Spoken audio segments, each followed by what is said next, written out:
In Arabic, the name of Muhammad, Muhammad's got many names, but one of the most important name is Mustafa.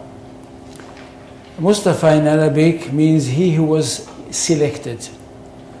And the idea is that since the time of Adam, the first human being, God selected from every generation the best of all the descendants of Adam.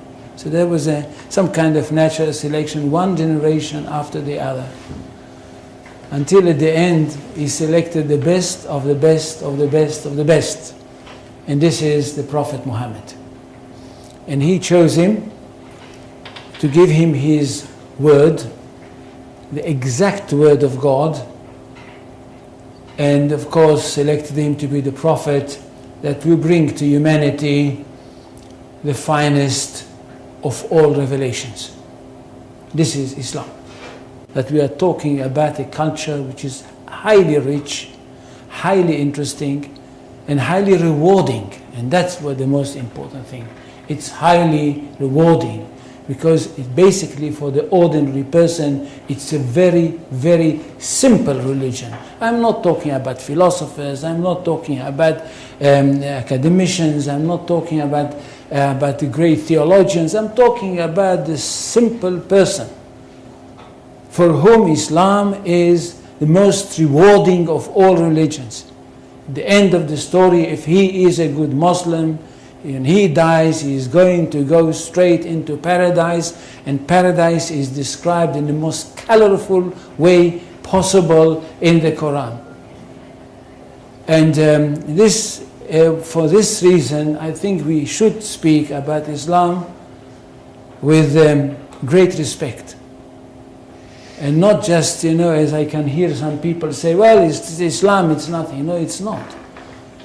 And it's not a simple thing that a person like me and others like me in the academy, in fact, dedicated their life for the studying of this culture. Now, Islam is not a religion in the ordinary, simple way of thinking. Islam is a culture which comprises everything.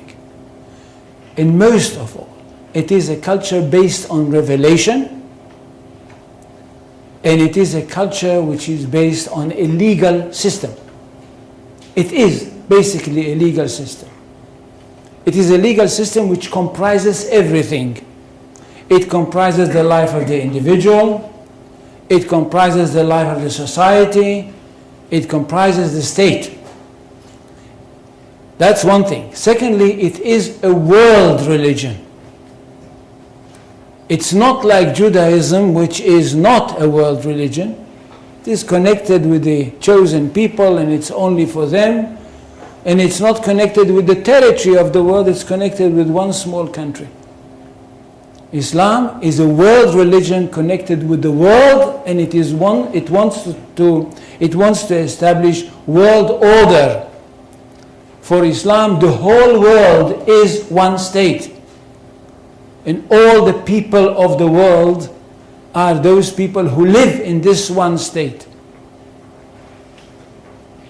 Now when Muhammad came with this idea, the words came from God to him. And it says, I don't know how many, do any people know Arabic here? They don't. So I will not quote in Arabic. In Surah 61, verses 11-13, we hear that God sent Muhammad with the true religion, with the right message, with the right path, in order that it should overcome all the other religions. Which means that there is only one truth.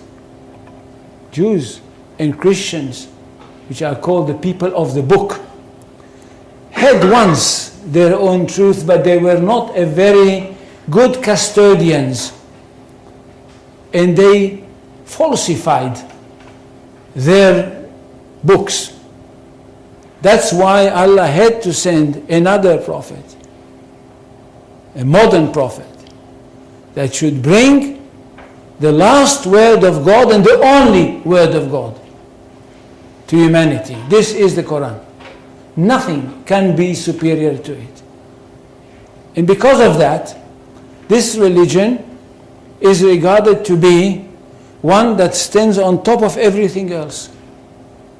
In Arabic, they say, Al-Islam ya'lu wa la yu'la alayhi.